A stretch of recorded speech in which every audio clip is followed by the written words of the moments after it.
I feel honored to be able to do this interview on my program. So we all remember that dreadful day, July 14th, 2023, when our brave officers here in Fargo came under fire, and officers Tyler Haas, Andrew Dotas, Zachary Robinson, Jake Wallin, who lost his life to a lone gunman. I refer to him as something else, but I won't today. Mohammed Barakat, armed multiple weapons. That was intersection of 25th Street South and 9th Avenue South in Fargo. Just a horrific day. It's just you never think something like this would happen in Fargo, North Dakota, and it did. But I have the honor to have in the studio with me this afternoon Andrew Dotas and his lovely wife Hannah.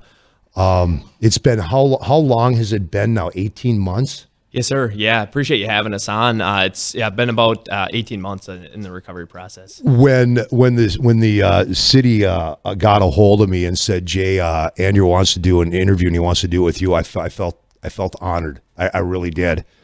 I'm so proud of. Well, first of all, I'm a huge law enforcement backer. I always have been. Law enforcement, military. I'm so proud of what you guys did that day. I mean, you saved a community. You really did. Because we pretty much know what would have happened if Bearcat would have got to where he wanted to go. And I remember my wife and I, we were actually out in Dickinson, out there doing some stuff for rides. And she's like, "Oh my God, you gotta pull over. You're not gonna believe this." And I'm like, "What's going on?" She goes, "Just you gotta pull over," because we have a lot of friends that are in law enforcement, Fargo PD, West Fargo sheriffs. And when she told me it happened, we were in shock. We're like, so we're trying to make phone calls and then we're getting worried because law enforcement officers, we know nobody's answering the phones, and we didn't know at the time, okay, who is involved, what, the extent of it. But then when we found out, it was absolutely shocking. Hannah, how have you been able to deal with this? I mean, your husband is out there willing to put his life on the line, and that life was almost taken. Yeah. I think it's something that as a law enforcement wife, you have to consider. Nobody ever thinks it's going to be them. And July 14th, it was us. And that was something that has taken a long time to come to terms with. We're big believers that everything happens for a reason. And Andrew has talked a lot about being actually grateful that he was the one in that position to take those bullets so that nobody in the community had to, or nobody else at the PD had to. And so it's interesting to actually feel thankful looking back on it that his life was spared and that he had been able to recover the way he has, and get back on the street to continue to be a police officer and serve. Andrew, how did you get into law enforcement? What got you into law enforcement? You're a young dude, man. How long were you on the force when this happened? Yes, sir. So you can get hired at the police department when you're 21, and I actually got hired maybe a couple months after my 21st birthday. Wow. So I've been a police officer for over 8 years. What got me into law enforcement? I don't really have any law enforcement background in the family. My dad, really? Grandparents, nobody's law enforcement. You'll hear those stories sometimes where it's just traditional. Exactly. Yeah. Well, here's a prime example: the Todd family. Yeah, exactly. I always joke to the chief out in West Fargo. It's like, so is the whole Todd family going to take over our police department? Yeah, there's always that background, but not for you, huh? No, not at all. My dad's a financial advisor, so pretty much the exact opposite of a police officer. Yeah. He sits behind a desk, and he's really good at what he does. But I got into law enforcement. I mean, I got into the military when I was 17. Okay. And so I think that kind of instilled a little bit of the team mentality and being a part of something bigger. And then that kind of transitioned into, I always knew I wanted to be a police officer. I knew I wanted to have a job where I had an impact on people. It was just in your blood. Yeah, it was. It was. I realized any job you can really impact people. Even in your role, you can impact people on a daily basis. I think in law enforcement, you just have so many opportunities constantly to change people's lives, to make that impact. So that's what really drew me to it. What branch were you in the service? I still am. I'm actually in the Air National Guard. I've been in 11 years. Okay. Fantastic. Thank you for your service, and man. Most of all, my wife's actually in the Guard too. So we go up there together. Yes, I am. How long you been in the Guard? I've been enlisted for 2.5 years. Okay. Good for you. Thanks for your service. when you and Tyler were both recovering in the hospital, I mean, and we watched it, we would see what's going on. We get all the updates. I can't imagine you two had a whole lot of time together. Can you talk about the bond that you two have, that you formed from this experience? Because there's got to be a huge bond there. Yeah, I think there's the biggest thing to be said is going through this with somebody, I think, was a support system in itself. It's kind of intimidating to be in a hospital bed all by yourself, but we were going through a lot of very different injuries, but going through the same recovery process. So just thankful, and we got the opportunity to push each other a little bit. So when both of us couldn't walk right away when we got into the hospital, but as we started to get to the point of being able to walk, just get into each other's rooms, kind of giving some encouragement and stuff. That's just how our job, that's how a lot of us work. We push each other. So very grateful for that. And I think also just grateful for some of the moments that happened in the hospital. We weren't able to go to Jake's funeral. That was a really hard thing.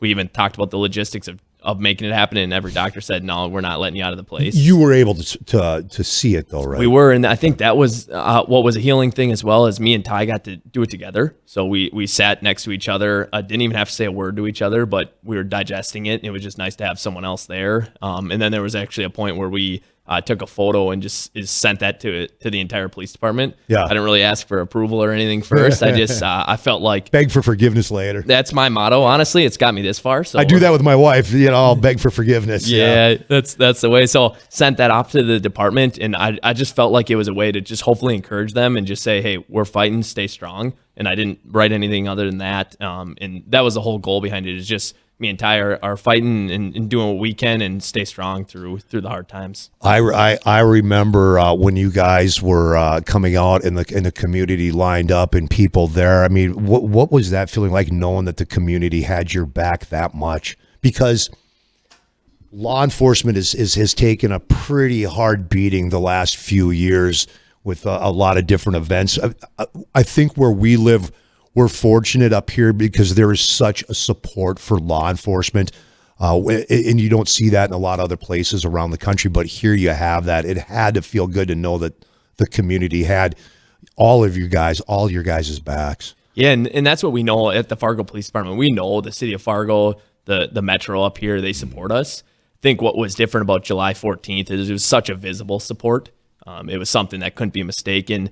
The interesting thing about my situation, Ty's situation, is we were kind of in a hospital bed for upwards of 30 days, and so all that support that was happening, it was picking up our teammates and stuff, but we weren't necessarily seeing that in the hospital. And so the first time it was visible was a lot of those videos that you guys have seen where we're walking out of the hospital, and it was just overwhelming in such a positive way to just see all those people, all my teammates, my military guys, my SWAT guys, everybody there to support us. It's a moment I'll never forget. I'm going to ask you, I want to go back to July 14th of 2023, that dreadful day, and it was. And if there's something I ask you, Andrew, and you don't want to answer it, or you just want to move, I completely understand, because it just might bring back, some memories you'd rather not relive again. But I can't imagine you put that badge on you put that uniform on, and you go out there, and I'm going to see some stuff, or I'm going to have to do some stuff that is going to be very dangerous possibly today.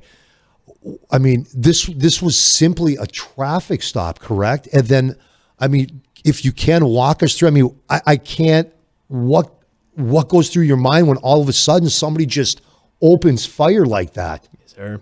Yeah, I think in law enforcement, especially in the academies, they're teaching this a lot. In my academy, they did. They say any call you go on can be your last call. It can be a dangerous call. Mm-hmm. And so it's going in with that sort of mindset. But I'll be realistic with you. I mean, I called my wife, 20, 30 minutes before the call, and I told her, hey, it's my Friday. I have about an hour left of my shift. Get in the pool. We're going to spend some family time in the pool when I get home. And so my mindset was like, I was just excited to be going into the weekend.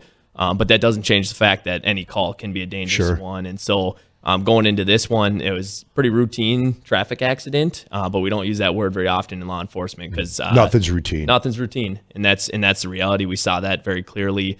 I think especially on the July 14th incident, I think for us, our faith is so important to us, and I think there was a lot of miracles that happened that day. There are a lot. Yeah. One of those miracles was Zach Robinson, that shot that he took.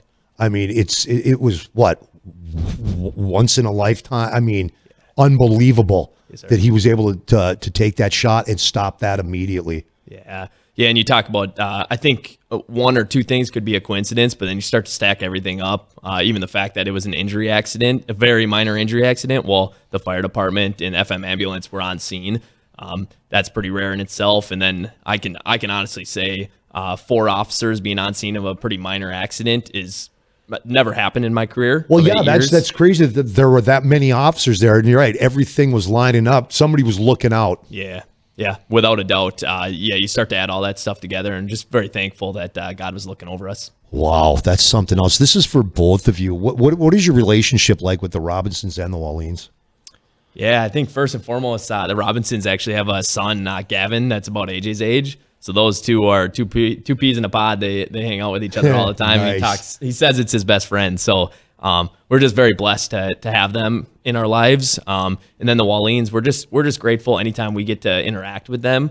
The thing that profoundly affects me anytime we see them, the first thing they do is they come check on us. And it just doesn't make sense to me. You know, their son got taken from them. Mm-hmm. It should be me checking on them. But they don't even give me the opportunity. They come running over and check up on us. So just a great family and great people all together, and a tragedy. Wow. Hannah, what's your relationship like with Tyler's wife, with Maddie?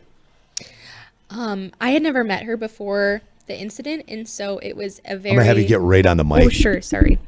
I had never met her before the incident, so it was a unfortunate way to meet her. However, there's nobody else that has gone through this except me and her, and so we have a very special bond that way. And so it's been very cool to get to relate to her and kind of also celebrate milestones on our end too. You know, the boys get to really celebrate what they go through, and we get to do that as well and encourage them.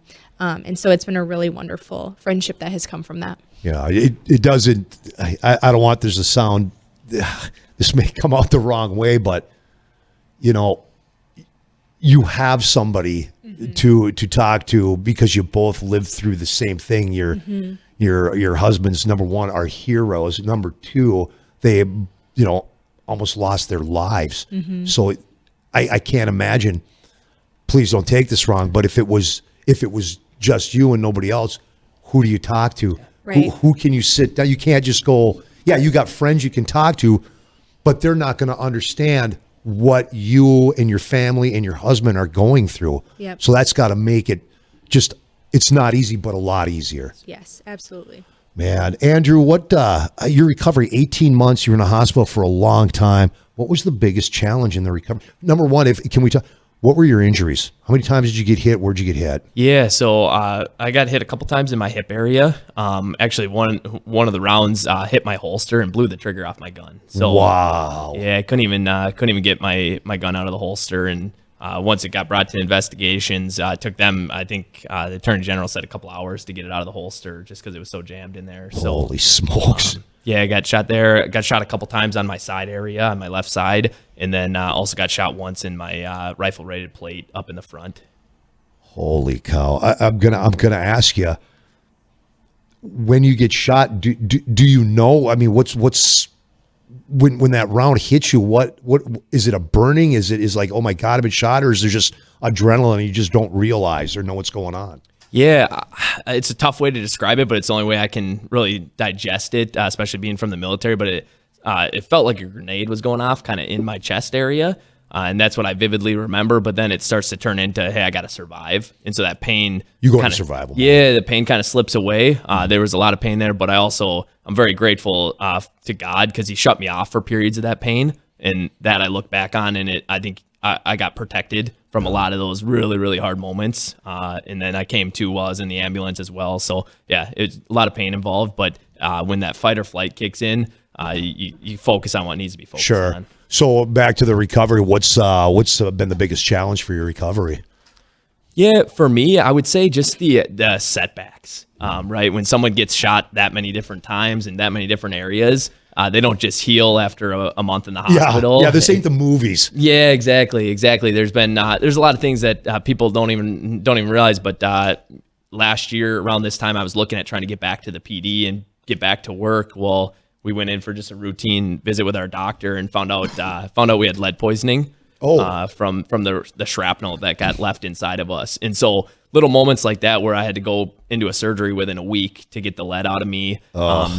Just realizing that those setbacks are going to happen, and they'll probably happen for the rest of my life. There's a lot of different things that a lot of organs that I lost and stuff like that just coming to the reality of, yep, we're going to have those setbacks, but trying to find the silver lining and the good that comes from some of those moments.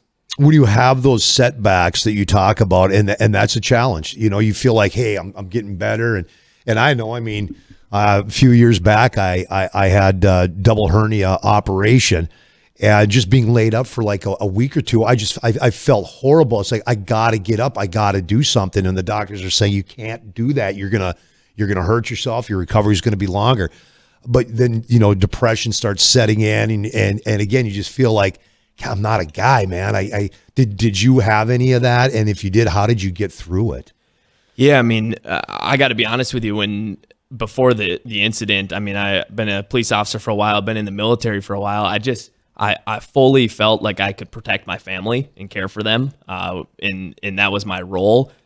I learned really quick that I can't do that when I was laying in the hospital. It wasn't an option anymore, and so just to see my wife step up and really take that role, and she just did it with such grace.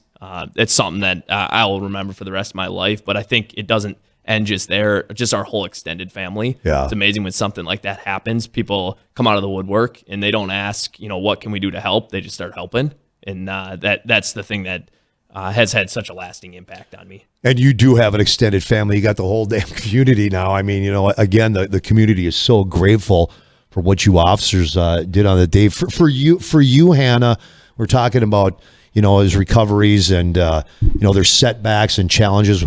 What was the biggest challenge for you in Andrew's recovery? One of the hardest things for me was when he left the hospital. We had round-the-clock nurse care because he was getting medication every 4 hours. When we got home, all of those, he was taking like 15 different medications every 4 hours. All of that was put on me, and I do not have a medical background. So I had to learn very quickly. And then we were dealing with heavy narcotics. We were dealing with very important, I had to get it right. And so those moments of very high stress is I had to learn how to basically be a full-time nurse once we got home. So that was the hardest part for me. However, it was very challenging to me, but it also, he had to put all of his trust in me and I had to put all of my trust in him. And so it was very bonding. Yeah. And by the end of it, I was like, I'm going to go back and I can pick up a shift at the hospital. I felt like I knew what I was doing. I got a new side hustle, man. Were you worried about all the narcotics? Was there any concern about addiction? Because these narcotics are nasty. Did you have any concerns regarding that at all? Yeah, I think, first and foremost, the first concern I had is when we were getting released from the hospital, they were teaching her how to use Narcan. Oh. And I've used Narcan on many occasions at the police department to save some lives, and watching her have to engage in that and understand, hey, this is going to be in your house and you got to be ready to use that. That was a hard thing to digest for me because I was laying in the bed. I wouldn't be able to do much. So that was pretty hard to watch her do that. But as far as the addiction, I'm so confident in our ability to kind of check each other. And that's why I'm so grateful with my wife is she knew from the very beginning I couldn't get off those narcotics fast enough just because I have that fear. And I feel like that's what I have too. Yeah. Yep. I think if you have that fear, I got my wisdom teeth pulled way back when I was younger and I just dumped all of them down the toilet. If you have that fear, I think it prevents any sort of thought of oh, this is something that's going to have to last long term. So, and I'm grateful that everyone around me kind of encouraged that as well. Good. I'm glad I'm not the only one like that because like I said, when I had that surgery, they wanted me on, I can't remember what pain pills they were. And I told my doc, I said, I'm not taking these things. He's like, do you realize that the surgery you had is probably one of the most painful surgeries a guy can have? He said, you got a double hernia surgery. He said, you're going to need these. I'm like, I'm not taking these things. And he said, well, we're going to send some home with you. I did the same thing. Yeah. I got rid of them. I told Alex, bring these to the deposit place, get rid of them. I will suffer. I'm not taking these. Yes, and you're right. I think there's that fear of that. Yes, sir. That's a good thing to have. It really is. Talk about support from the community. How was that help both you to get through all this? Yeah, I think we're in Fargo for a reason. Mm-hmm. We like it up here. Where are you from? We're both originally from the Twin Cities area. I'm from Oakdale, Minnesota, and then I'm from Stillwater, so we met in high school. Oh, okay. We moved up here together. Okay. Yeah, and I moved up here just for the job initially. In 2016, it was a lot harder to get a cop job. It was me competing against, I think, 200 and some guys showed up for my job interview. So Wow. my thought process was, hey, I'm going to get my foot in the door somewhere, and then I'm going to go back down to the cities and be back with family and stuff. But the community up here is just so much different. The amount of support law enforcement gets, but just everybody. You just walk around the community. It feels like a small town, but you got everything you need up here. And so when I think about the community, we're so grateful that every step of the way they've been supportive. And what I would say, especially to them, is, hey, this is our victory together. As I'm going back on patrol, I'm not standing on a pedestal saying, hey, I did all this PT, I did all this. I'm looking at the doctors, I'm looking at my wife, I'm looking at the community, the police department, and just saying, hey, we're all doing this. We're taking a step in the right direction. Does the community recognize you when you're out and about? Yeah, we joke about it.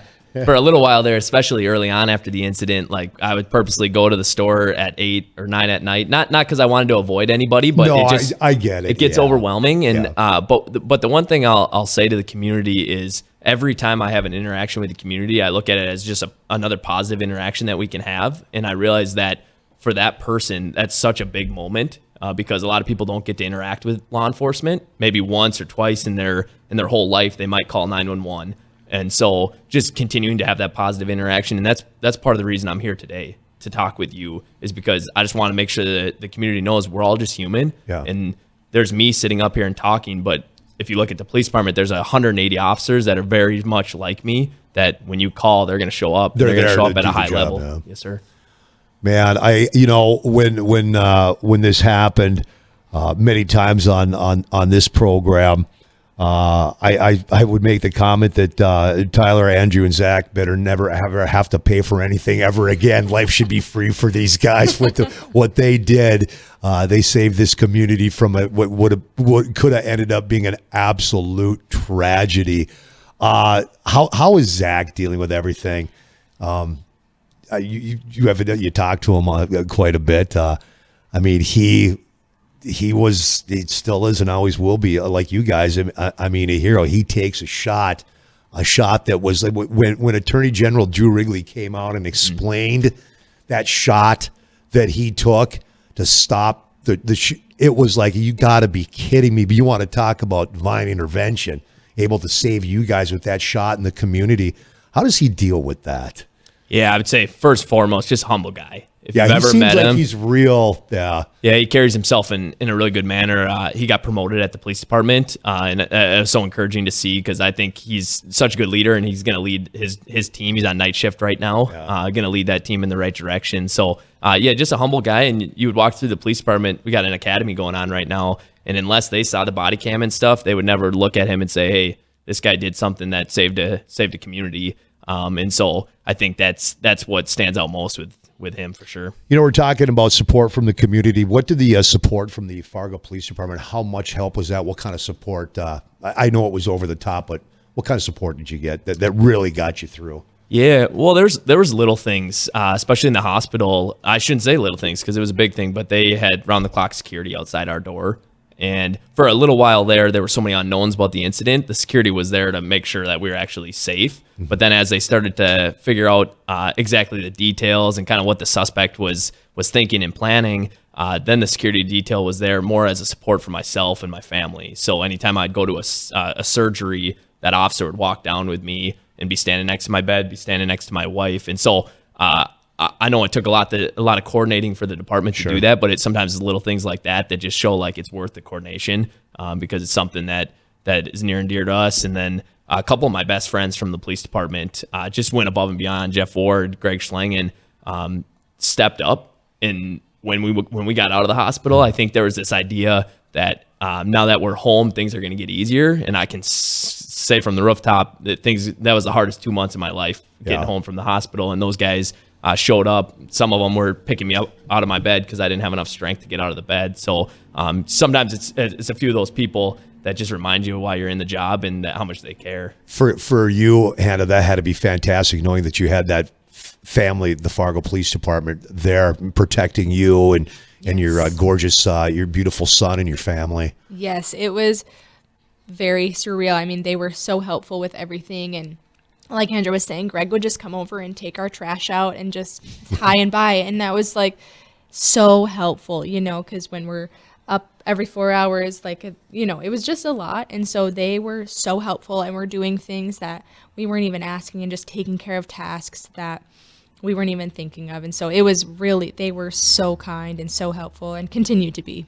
And giving my wife a break too. Yeah. I think that's the other thing is when I got home, that was a lot on her shoulders of taking care of me 24/7. But one of my buddies would just come and get me and almost take me hostage in a good way. But he would just say we're going to go out for a walk, and just the getting into a normalness there was important. And then giving her a break, because you got to think at the hospital, she left maybe once, but she was sleeping on a couch the entire time next to me. And so, I was going through a lot physically, but she was going through a lot on the emotional side. And so mental side, the people that I really appreciate are the ones that were checking in on her, because that meant something. Well, yeah, that helps take, because everything that you're going through, Andrew, on top of that, you're going to worry about your wife and your son. Are they going to be okay? Are they being taken care of? Is there somebody there watching out for them? So that takes that, and you need that off your mind so you can get going on that recovery, recouping and recovering from what happened. Yes, sir. What kind? I mean, how many times were you shot? Yeah, it's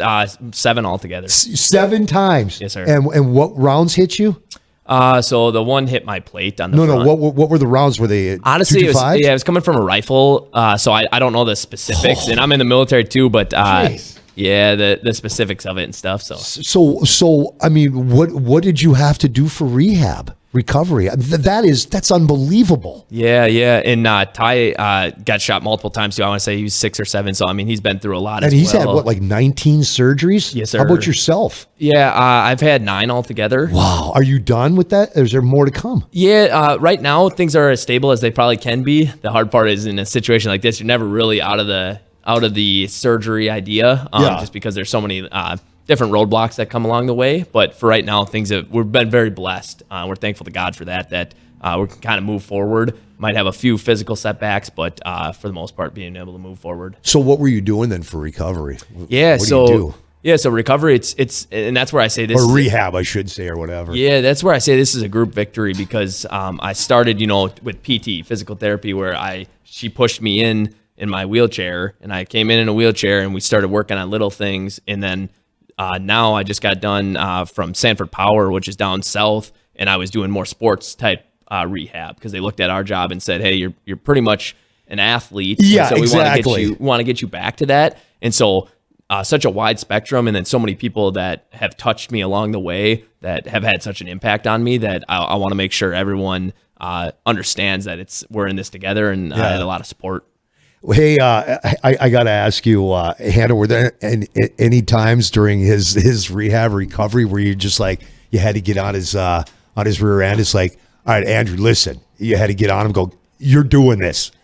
Honestly, no. He's Really? the most motivated person I've ever seen. And maybe you're better at telling the story, but early on they said, we can get you back to 110%.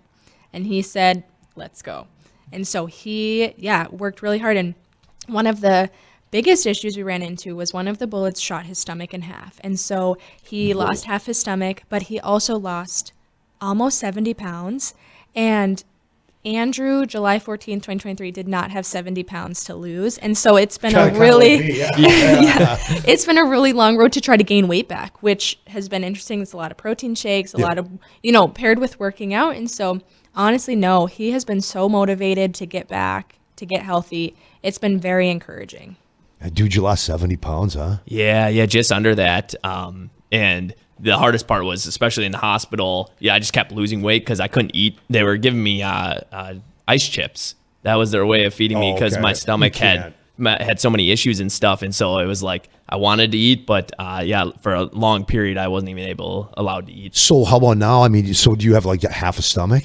Yeah, luckily with our stomach, I don't know much about it. I'm not really a medical guy, but it starts to expand, which is the blessing. So I think it's at like 3/4 now. Oh, okay. So it's coming back. It is. Yeah, and that's so the you'll be blessing. able to mow down an entire large pizza, no problem. Yeah, well, the funny story is me and the wife the Monday before the shooting, and the shooting happened on a Friday. We went to a buffet and I cleared house. It was Nice. it was That pretty a good. boy. I have not been to a buffet since. I just don't feel like I can get my money's worth anymore. So Oh man, that's fantastic.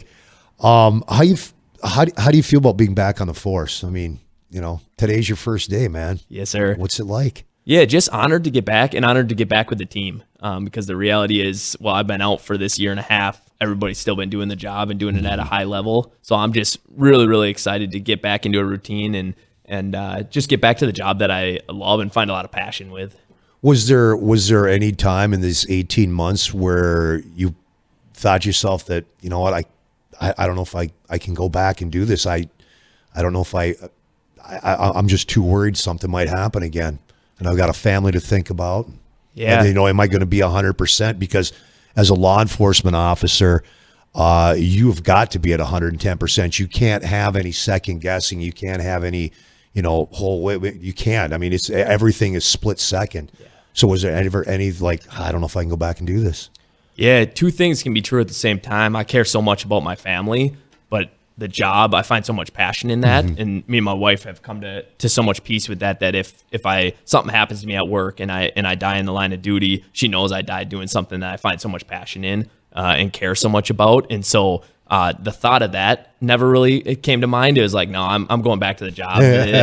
I'm not going to let the suspect take that away from me. I'm going to go back and continue working. Then the suspect kind of gets a win. Yeah, and ultimately, I just want to show the community that we're stronger than that. So getting back, there were moments definitely though in the hospital where it was like, man, I can't even walk more than 8 steps before I have to sit down, and they had to push me in a chair. So there was moments like that where it's like, physically, can I get back? Yeah. But like my wife was saying, once the doctors gave me the green light and said, hey, you can be better after the incident than you were before. Once I have a goal in front of me, it's I'm going to just chase after it. Sounds like the old 70s show, the Bionic Man. We're going to build you back better. Yeah, we're going to build you back better, Andrew. Yes, sir. How about you? What were there concerns for you, Hannah? It's like, well, I don't know if I want Andrew to go back. Honestly, no. And we've had a lot of conversations about it. I know his heart for law enforcement and I know his desire to go back.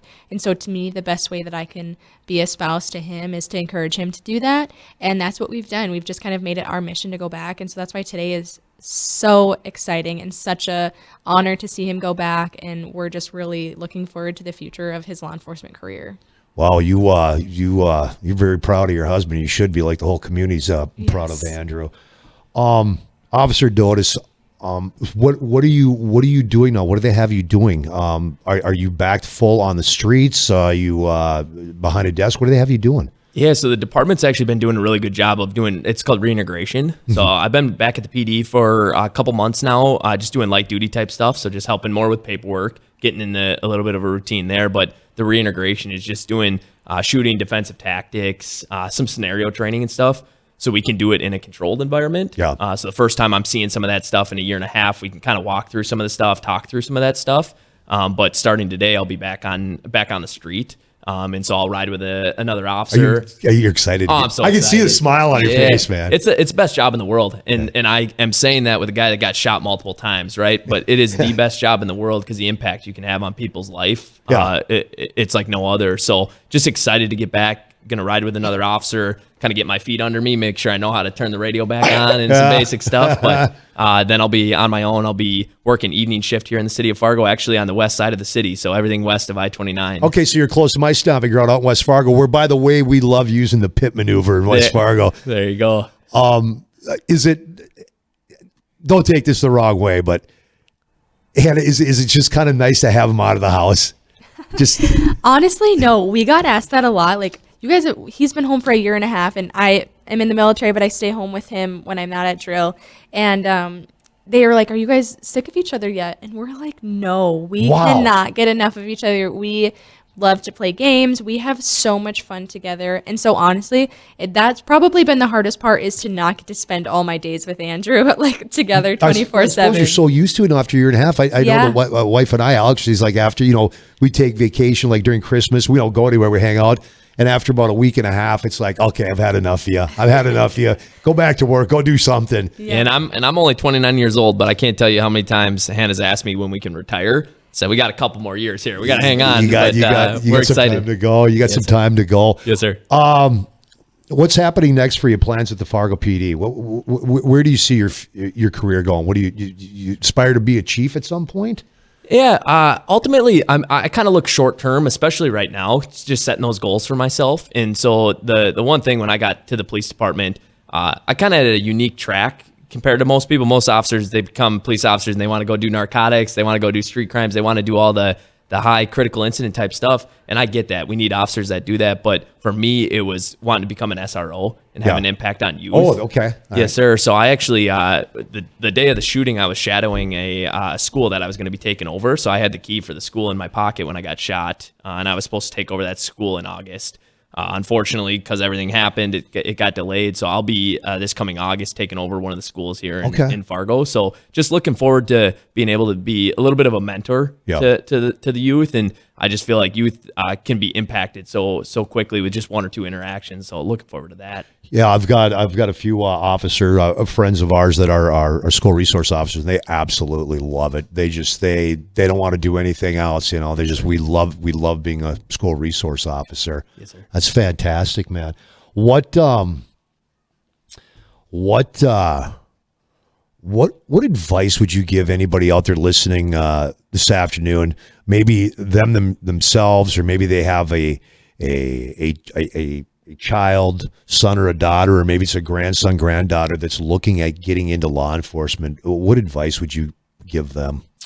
Yeah, like I said in the beginning, best job in the world. But what the advice I'd give almost immediately is just prepare yourself, right? Prepare yourself for if something does happen, have that support system. Because what I'm so grateful for is prior to this all happening, both my wife and I had such a strong faith that it was like the cornerstone we could just fall back on when I didn't feel like I could control anything. Yeah. I knew he was in control. And so I'm so grateful for that. And then my wife and our extended family, you just start to think about all that. And we worked really hard prior to the shooting to just get that support system solid. So that way, when something like this does happen, we're not scrambling. And so the encouragement I would give to anybody is get into the job. It's an amazing job, but have that support system, have your reason why, have that purpose. Yeah. And the purpose can't be, I want to be a police officer and that's my whole purpose. Because for me, that got ripped away for a year and a half. Yeah. And if that was my purpose, I would... God, that had to be tough. Yeah, I'd be depressed. I'd be really down. But it's like I find my purpose in my family. I find it in my faith. And then law enforcement's about 5th on the list. And I love that. And I love coming to the job and doing that work. Your son there, someday you think he's going to come to you and say, Mom and Dad, I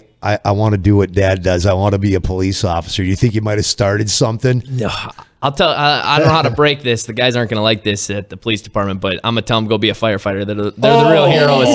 Oh man, that's rough. Yeah, but with me and my wife both in the military, we're going to really encourage him with the military end of things. Yeah. We'd never force him to do it, but we've just learned so much. There's so much good that's come from the military, and we just hope that he has a passion for it like we do. But ultimately, I want him to just do what he loves and what he enjoys. Both our boys are military. Derek, our son Derek, he's now in Tampa in officer school. A couple tours of duty in Afghanistan he did. He absolutely loves the military, and he got into the military, and it was amazing. They had just started the junior ROTC program at West Fargo High School, and he's like, Dad, I want to join this junior ROTC, and we're like, yeah, go for it. And it was amazing because he liked to raise a little hell in school, and he wasn't really the greatest student when it came to grades. And it was amazing what that junior ROTC did for him, how it turned him around. And then I remember him coming home one day, and he was still in 12th grade, said, Dad, I want to sign up for the Army. I didn't even hesitate. Either did Alex. We're like, yeah, go for it if that's what you want to do. And he loves it. He loves the military. He's making it a career. He loves it. Our son Ty, he was in the 188th for I don't know how many years, and he loved it too. So that's cool that, yeah, if your son wants to be in the military, I think the military, it does, I think it gets a bad rap sometimes. I think the military is fantastic for people. It really turns people around, really gives you a different outlook on life. It really gets you ready for what's going to come in life. And maybe I'm wrong. I don't really know you. I mean, I don't know. It's the first time I ever met you. Yes, sir. But I honestly believe if you didn't have that military background, Andrew, I don't think you would have came through this the way you did. Yeah, and I speak to that a lot. I mean, first and foremost, I wouldn't have encouraged my wife. She always wanted to join the military, but I've been in 11 years. I wouldn't have encouraged her, kept pushing her to join if it wasn't something I thought like had benefit and with the values and stuff. But I'm very grateful. I've done 3 separate deployments, been overseas to Afghanistan, Iraq, and stuff. And I think it might sound backwards, but I'm very grateful for a lot of the stuff I saw over there, because a lot of people aren't supposed to see that stuff. A lot of people don't see that on a daily basis. But I don't think if I wouldn't have seen some of that stuff, I think the mental side of what happened on July 14th, I would still be really struggling with. Exactly. God gave me the opportunity to see some of that stuff and go through some of that stuff and digest it in a controlled environment like that. And prepared me for we're over in Afghanistan where I know our son Derek, he was his first tour was it Kabul? No, Kandahar. I think Kandahar was his first tour. Then his second tour was Kabul. But it's funny you say that. Our son Derek has said the same thing to us. It's like, I remember when he came back from his first tour of duty, he had seen things that nobody should see. He's infantry. Yes, sir. And he said, he said, Dad, I wouldn't trade it for anything. He said, what I've learned and what it's done for me, having to deal and go through life on a day-to-day basis. He said, there's a lot of things that I learned over there. And it was the same thing for his second tour duty. Yes, sir. Yeah, I feel like with a lot of that stuff, you get to have an impact. You watch the news. Well, you're the ones over there making the difference and having some sort of impact. That's what would drive him nuts, though, guys. He would, at times see on the interweb or the news what's going on or what the news is reporting, and he'd just believe. He's like, Dad, this isn't true. They're not. This isn't right. It's wrong. Yeah.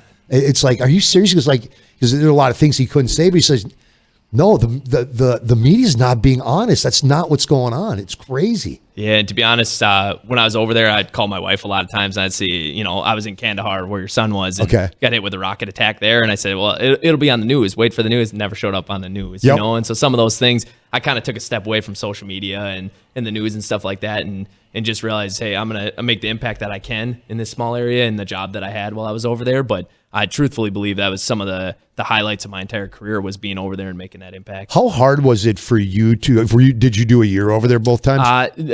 Air Force is treated a little different. We get here it comes. Okay. We were in a 5-star hotel. No, I'm just playing with you. Oh man. Our deployments are quite a bit shorter. So we do 6-month deployments. That's still a long deployment. Yeah. So my job over there was I was part of a Phoenix Raven team. So we were the armed security for the cargo planes. Okay. So anytime we'd fly into any sort of FOB, forward operating base, where they just didn't have security established, we would be the security for the plane. And I believe that's what our son Derek did. The forward operating base, if the big wigs or they had to go out in these villages or whatever, his job, they went out first to clear, make sure everything was safe. Dude, I'm telling you, man, this is fantastic. Being able to have you on the show and just talk to you and your wife and just get an insight as to what you've gone through, how the community supported you, how the police department, the other officers, Zach and Tyler, and we all wish Jake was here, but the support there, and it was horrible what happened. But talking to you and Hannah, it almost seems like because of what happened has brought you, can I say, closer to the community. You've gotten closer. You've gotten more friends. You've got support that you just probably never thought you would have as a police officer. Yeah, no, I think that's 100% true. And I think as I get older and the memories start to fade, I think I'm going to look back on everything that's happened, and where most people would look back and say, man, what a horrible situation. How bad could that have been? I'm going to look back on it and remember a lot of the good, amazing memories that have come from it, and a lot of the just the fortitude to push through from our family and stuff. And so you look back on those bad moments, and hopefully those fade away, and you can rest on the good moments and the strength that came from it. This is gonna sound crazy. I don't know, but I gotta ask: is there anything from that day that you have hung on to? As this sounds cold, but it's not meant like a momentum, just something to remember what you and your family and friends have gone through. Yeah, I would say there's two things. There's a memory specifically, and then there's a couple items. So the memory was something that I was unconscious or thought I was unconscious at this point, but I watched my body cam back. And during that body cam, I don't. A lot of people probably realize this, but every officer's wearing a body cam, and so even if there's moments I don't remember, that body cam remembers everything. What was it like watching that body camera? Yeah, it was a unique experience. It's hard, right? My wife, I'd probably never let her watch it. If she wanted to, she for sure could, but it was just hard, right? There was some moments where your agonal breathing which is the breathing when you're in the process of dying, and there was one moment though in there where I just scream out on the body cam, "God help me." Mm-hmm. And my faith is so strong in our life, and is such an important part of our life, that I think that was a moment that I'm going to really hold on to and pass on to AJ as well. That it's like in those moments, that was where my mind was. And I'm so grateful for that. I don't know if I could do that. What did you think, Hannah, when you found out he was watching the body cam? Were you good with that? I was good. He didn't remember a lot initially because he was kind of feeling like in and out for a while. Sure. And so he was like, "I'm ready to watch the body cam, and I wanna fill those gaps in." Mm-hmm. And so we were all for it. I've never seen it. I don't really have a desire to, but I'm really glad that he did, to kind of have a full understanding. Yeah, that's a good point. Yeah, because if your whole life you're gonna be wondering, man, I can't, this way. Yeah, you get to look at it, and the gaps are filled. What was the item? Yeah, so the police department actually gave me my gun back. And so the gun one that was the trigger got shot off. Yeah, I got a couple pictures of it and stuff, but the trigger got completely blown off of it. And you would never imagine a gun like this. It's in complete shambles. But to me, that's something I probably will end up putting in a shadow box. I was just going to ask you, did you shadow box it? I haven't yet. I haven't. Everything's sitting in a tote in our basement. But my wife was actually an encourager there with the police department with everything. They put it into a box, and they asked if, do you want us to burn it? Do you want to hold on to it? And she encouraged me just to hold on to it. And if there's a moment where you want to get rid of it, we can do that in the future. But I didn't want to regret getting rid of any of that stuff, especially with AJ being so young. He's only 3.5 years old. I think sometimes when we'll tell the story later on, some of that stuff might be things he asks about, sure. and we'll have those with. So we have that, and then also right now Chief's holding on to it because he's still doing some presentations on it. But the plate that I was wearing, dude, what'd that plate look like? Yeah, it was pretty demolished. It's a rifle rated plate, but that doesn't mean it's going to hit pretty. Yeah. So it's in pretty rough shape, but I'll say it saved my life. And actually, that's another miracle that we hadn't even talked about. But those plates got approved maybe 3 weeks before. Yeah, you guys just got those things. Yeah, yes, sir. So ultimately, I've been an officer, 7 years at that point, or right around 6.5, and we had always worn vests. We always did that, and we always had plate carriers in our trunk. But we had never got a rifle-rated plate approved, and I tossed that thing into my vest 2 weeks before the shooting happened, and it saved my life. So. I'm telling you, all the stuff that you're telling us, and a lot of this, the community, we didn't know. Everything was lining up. God was looking out. Yeah, without a doubt, we're grateful for him. He not only looking out for you and the other officers, but he's also looking out for the community. Yeah, he put you guys there for a reason that day. Yeah, and I believe that. I believe whether anyone has faith or doesn't, there's God out there. Mm-hmm. And I think he gave us officers the opportunity to stand in front in those moments and take some of those bullets, because that's why we get into the job. Yeah. If a citizen starts or he goes downtown and that situation happens, those people a lot of times aren't prepared for that. But in law enforcement, that's what we want to do. Yeah. That's our moment where we want to step up, and we're grateful we had the opportunity. Listen, Officer Dotas and your lovely wife Hannah and AJ, he's out cold, man. He's out cold. Thank you for this opportunity. Honestly, thanks for coming on the Jay Thomas Show and wanting to come on here and just talk to the community and tell your story. We've got to see stuff here and there, but just never really got to have a sit down and I've always wanted to talk to you guys, man, and just sit down and do a one-on-one and go through that day and what life has been like for you and how grateful the community is to you and how grateful you are to the community. Before we wrap this up, because I know you got to get back out on the streets. That's crazy, man. 18 months, you're ready to hit it. You are a rock star, brother. Do you have a message you want to share with the community? And that's for both of you. Yeah, well, first and foremost, I want to share a message with you. I appreciate what you're doing, especially when it comes to law enforcement, trying to paint us in a positive light. And what I will say, I look at our police department. There's a lot of officers just like me. I'm not a unique officer. We're all out there wanting to help. When someone dials 911, we want to be there and we want to help at a high level. And so, thank you for what you guys are doing, given the platform. And that's the main reason I'm here, is to show the community that there's a lot of officers here in Fargo that are so eager to help and so willing to help. What I'll say to the community is just keep thanking officers, right? The July 14th incident, everybody realized like law enforcement's here to help and care so much. But that comes and goes, right? That fades over time. Other incidents will happen. I want people to understand if incidents happen outside of our community, other departments are run different. Up here in Fargo, we care so much. And so just remember that. And if you see an officer, just thank them. Yeah. Give them that support. It never gets old. Or give them a wave if you drive by. I always do that. I always give a thumbs up or a wave. I actually, years ago, I started a page on Facebook, and I think one of my guys still runs it. It was called, I can't remember what happened, and I just threw it up there, thumbs up for law enforcement, and it went crazy. It was just a place where you put funny stories or thank an officer. And Hannah, what message do you have? Yeah, we've received a lot of support and a lot of love. And so just an overwhelming thank you. And we're so excited for this day that Andrew gets to go out and go back to doing what he loves, which is supporting the community and serving them. And so this is kind of our way of like responding to all of that encouragement and love and just like saying thank you back, for it, that Andrew's finally well enough to go back on the street and get back to doing what he loves. That's fantastic. Again, Andrew, Hannah, thank you for coming on the Jay Thomas Show, giving us some time and talking to the community. And man, I'll tell you, you and all those officers out there, you're all heroes. All of you, you're all heroes. We thank you for what you do day in and day out, keeping the community safe. And it's amazing that we're here talking to you. You know what I'm saying? Yeah, it's a miracle. Appreciate you having us. This means a lot. And again, you're back out on the streets. That's fantastic, dude. If you ever need anything, man, reach out to me. Anything you need, whether it's on the show, off the show, whatever, please reach out. Know that we'll give you all the time or whatever you and the family or the department needs. Yes, sir. Let me get my feet under me a little bit, and then we'll get you on a ride-along sometime here. Dude, I have done ride-alongs. I used to do ride-alongs. Actually, he's retired. Chris Nichtern's one of my best friends. Yes, and I used to go on ride-alongs with him because he had the overnight shift. Yep.